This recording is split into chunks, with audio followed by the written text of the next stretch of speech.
A paz do Senhor Jesus Cristo, meus queridos e amados irmãos, uma vez mais, esse que nos fala é vosso irmão em Cristo, irmão Miguel Pires, da IPFD, a igreja que persevera na santa doutrina.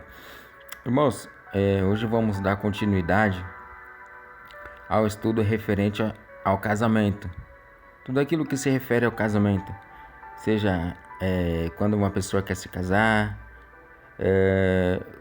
o dever do casal, quando a pessoa se casa, se divorcia e se casa de novo no tempo da ignorância, o casamento do cristão com o ímpio, o segundo casamento em si. Então vamos ver o que fala a palavra de Deus. Hoje nós vamos então falar sobre a pessoa que se casou, se divorciou e casou de novo no tempo da ignorância. Ela deve se separar? Ela deve continuar casada? O que ela deve falar? Porque hoje em dia as pessoas falam, mas eu casei no tempo da ignorância, eu me casei, me divorciei e depois me casei de novo no tempo da ignorância. A palavra de Deus fala que Deus não leva em conta o tempo da ignorância, é assim que elas falam, né? Então vamos ver o que realmente fala essa passagem sobre o tempo da ignorância. A palavra de Deus vai falar em Atos, capítulo 17, versículo 30, fala exatamente assim, Atos 17, versículo 30. Mas Deus, não tendo em conta os tempos da ignorância, anuncia agora a todos os homens em todo lugar que se arrependam, porquanto tem determinado um dia em que com justiça há de julgar o mundo por meio do varão que destinou, e disse de certeza a todos, ressuscitando-os dos mortos. O que quer dizer esta palavra? Isso quer dizer, irmãos, que essas pessoas que falam que não deve se separar porque casou e está no segundo casamento no tempo da ignorância, eles falam exatamente isso. Não, mas eu me casei no tempo da ignorância. Deus não leva o tempo da ignorância. Eu já ouvi muitos pastores falando que quem está no segundo casamento não precisa se separar porque ele estava no tempo da ignorância, não é isso? Só que eles não falam o restante do versículo. Olha o que fala o restante do versículo. Mas Deus, não tendo em conta os tempos da ignorância, anuncia agora a todos os homens em todo lugar que se arrependam. Então, Deus, ele não leva o tempo da ignorância? Não, Deus, ele não leva o tempo da ignorância porque você não sabia que o segundo casamento era pecado. Verdade isso. Só que quando você vem para os caminhos de Deus, agora é anunciado o verdadeiro evangelho sobre a sua vida. Então, quando o verdadeiro evangelho é anunciado sobre a sua vida, nós conseguimos entender que o segundo casamento é pecado de adultério. Então, mesmo você tendo se casado no tempo da ignorância, você não deve continuar no segundo casamento porque você vai estar em pecado de adultério e agora você não está mais no tempo da ignorância. O tempo da ignorância é quando você está no mundo. E aqui que fala o versículo 31. Porquanto tem determinado um dia que com justiça há de julgar o mundo por meio de Jesus. E deu certeza a todos, ressuscitando-os dos mortos. Então quando Jesus voltar, uns vão ressuscitar dos mortos e outros vão ser arrebatados. Só que nós vamos ser julgados segundo aquilo que está dentro da palavra de Deus. Aquele que era adúltero continuará sendo adúltero, mesmo quando ele estava no tempo da ignorância. Aquele que roubava, se não se arrependeu e parou de roubar, vai continuar sendo ladrão diante de Deus e vai ser julgado por Jesus, vai ser julgado como ladrão e vai ser condenado. Então o tempo da ignorância é só quando você está no mundo. Quando você vem do mundo para a casa de Deus, já não existe mais o tempo da ignorância porque você passa a conhecer a verdade de Deus. Vamos ver o que fala em Efésios capítulo 4, versículo 22. Efésios capítulo 4, versículo 22. Efésios capítulo 4, versículo 22 fala exatamente assim: que quanto ao trato passado, vos despojeis do velho homem, que se corrompe pelas concupiscências do engano. Olha o que fala. Que nós devemos se despojar, devemos deixar o velho homem, que ele se corrompe com o pecado do engano. todo o nosso velho homem, quando nós estamos no mundo, vive só no engano. Vive na prostituição, na profanação, nos adultérios, nas bebidas, nas drogas e nos deleites da vida. Versículo 24. E vos revestais do novo homem que segundo Deus é criado em verdadeira justiça e santidade. Então, quando nós deixamos o velho homem e nos revestimos do novo homem cristão, servo do Deus Altíssimo, o que acontece? Nós somos criados em verdadeira justiça e santidade. Então, como a justiça de Deus vai ser revestida sobre o nosso novo homem, se nós ainda estamos no segundo casamento, quando nós casamos lá no tempo da ignorância? Não tem como. Não tem como nós andar em justiça e em santidade revestido, em justiça e em santidade dentro do nosso novo homem, se nós ainda andamos segundo o nosso velho homem. Primeiro nós temos que deixar todo o engano, todo o pecado do velho homem, para que Deus possa nos revestir do novo homem, que é segundo a justiça e a santidade. Então, como que a justiça e a santidade de Deus vai operar sobre a nossa vida se nós vivemos como o velho homem? Nós estamos vivendo da mesma maneira que nós vivíamos no mundo, agora só estamos dentro da casa de Deus. Se nós não deixar o pecado, não deixar o engano, não vai mudar nada a nossa vida. O tempo da ignorância ainda está sobre a nossa vida. Colossenses 3, versículo 9.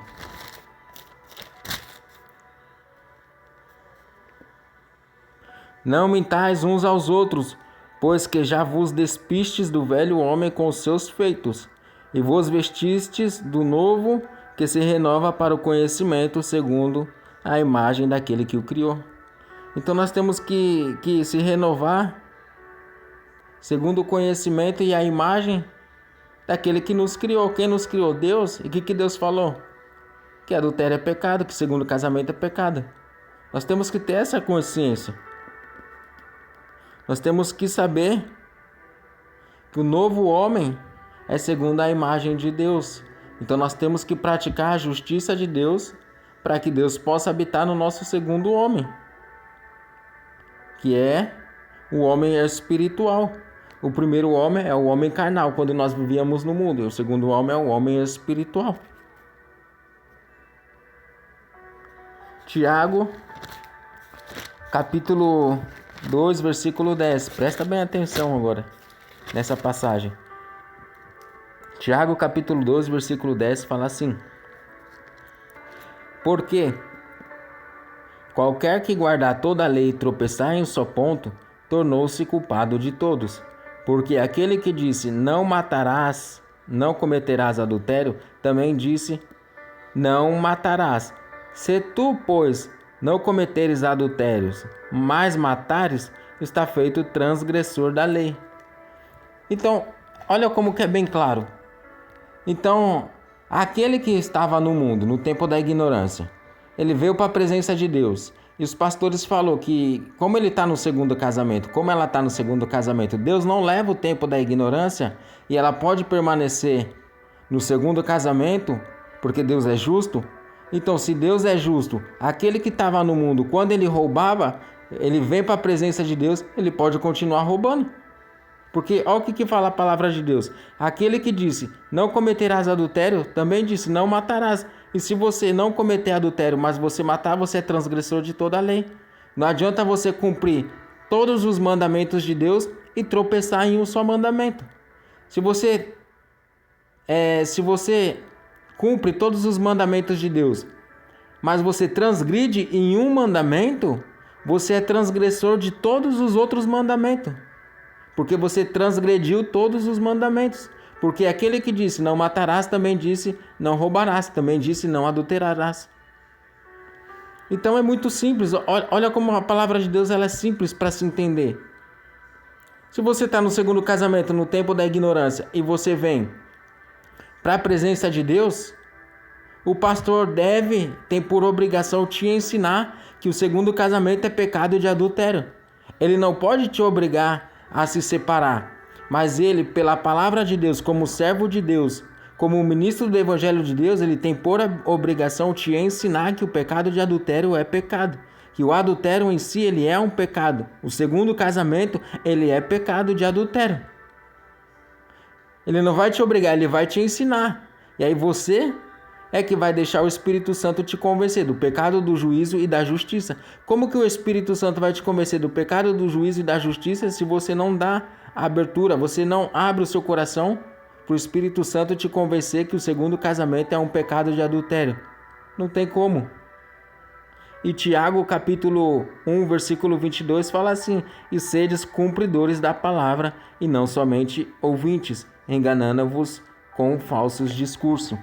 Então, esses pastores usam de falsos discursos para enganar as ovelhas.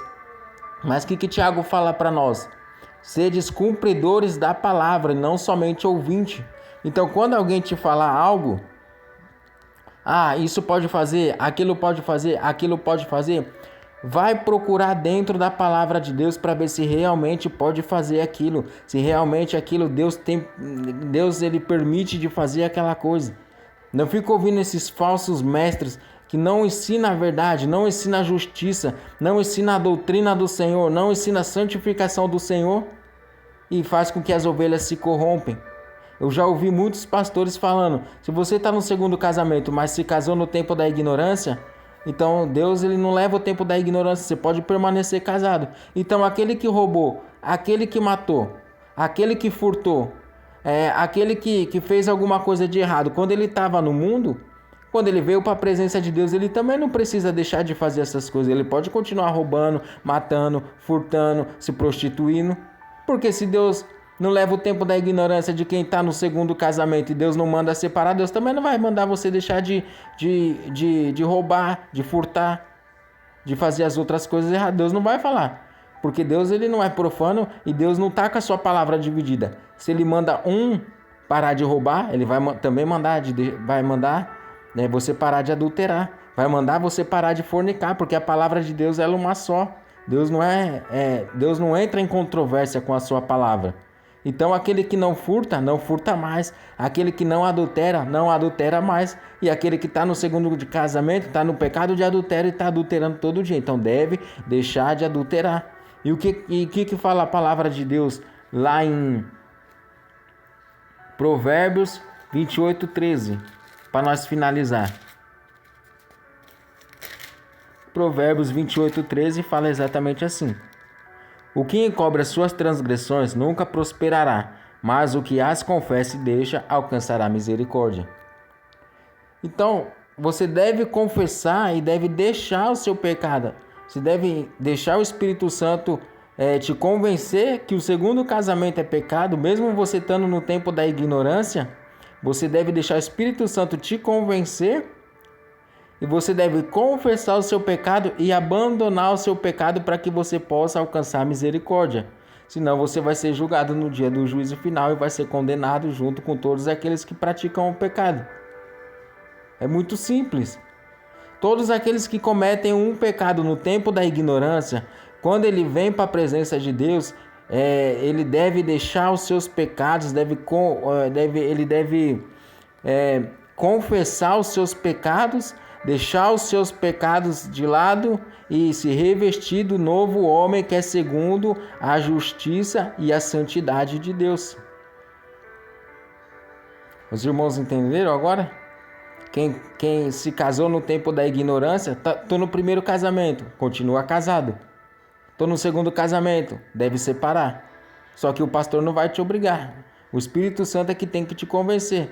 E se você falar, lá na igreja do fulano, ele falou que eu posso permanecer casado. Eu me divorciei, casei de novo, eu posso permanecer casado. Ele está condenando a sua alma e está condenando a alma dele mesmo. Agora, se você quer ir para lá, para aquela igreja, você é livre de fazer o que você quiser. Pode ir lá para aquela igreja. Só que quando Jesus voltar, arrebatar a tua igreja e deixar você para trás, e quando chegar no julgamento você ser condenado, depois não vai reclamar, porque a palavra de Deus é que fala. A palavra de Deus está falando que o segundo casamento é pecado de adultério. Deus não leva o tempo da ignorância, não, enquanto você está na ignorância, porque depois que você vem para a presença de Deus, já não é mais ignorância. E se você morrer no pecado do segundo casamento, no pecado de adultério, você também vai ser condenado. Porque a palavra de Deus fala que Deus vai julgar aqueles, que Deus vai castigar aqueles que não quis conhecer a Deus. Aqueles que não quiseram conhecer a Deus também, esses vão ser julgados. Então essa é a palavra para aqueles que estão no tempo da ignorância e que se casaram de novo. Ah, eu me casei de novo. Eu me casei no segundo casamento, agora estou no segundo casamento. O que eu faço? O pastor vai te ensinar que você deve sair do segundo casamento. Porque é pecado. O segundo casamento é pecado de adultério. Então é muito simples a palavra de Deus. É muito simples a palavra do Senhor. Olha o que fala aqui, Romanos capítulo 2, versículo 5. Fala assim: mas, segundo a tua dureza e o teu coração impenitente, entesouras ira para ti no dia da ira da manifestação do juízo de Deus, o qual recompensará cada um segundo as suas obras, a saber, a vida eterna aos que com perseverança em fazer bem procuram a glória e honra e incorrupção, mas em indignação e ira aos que são contenciosos e desobedientes à verdade e obedientes à iniquidade ou ao pecado. Então, todos aqueles que querem ser desobedientes à verdade de Deus e querem continuar dentro do seu pecado, vão receber a ira de Deus sobre a sua vida. Olha como é simples. E aí no versículo 11 fala assim: porque para com Deus não há acepção de pessoas. Então, olha que coisa linda. Deus não faz acepção de pessoas. Se você está no mundo e você faz as coisas do mundo, se você morrer, você vai ser julgado segundo o seu pecado que você estava no mundo. Agora, se você veio para a presença de Deus e você quer continuar no pecado, e você morrer no pecado, você vai ser julgado segundo o seu pecado, vai ser condenado. Então, o que é mais fácil? Você viver em um segundo casamento, viver em pecado de adultério, viver escondendo as coisas de Deus e não se arrepender? Ou você vir para a presença de Deus, se arrepender, deixar todo o pecado e herdar a salvação juntamente com os santos, juntamente com aqueles que estão lutando aqui na terra para ser salvo? Eu tenho para mim, hoje eu sirvo a Deus, eu tenho para mim que o melhor é se arrepender de todo o pecado e viver verdadeiramente para Deus. Não é verdade? Então, meus irmãos, que os meus irmãos possam ficar com essa palavra, que Deus possa abençoar a vida dos meus irmãos, aqueles que acham que no tempo da ignorância se casou no segundo casamento, podem continuar no segundo casamento. Pensem bem para não perder a salvação. Nós estamos aqui não para te condenar, não para te julgar, mas estamos aqui para te ensinar a palavra de Deus, amém? Então que Deus abençoe os meus irmãos, fiquem todos na paz do Senhor.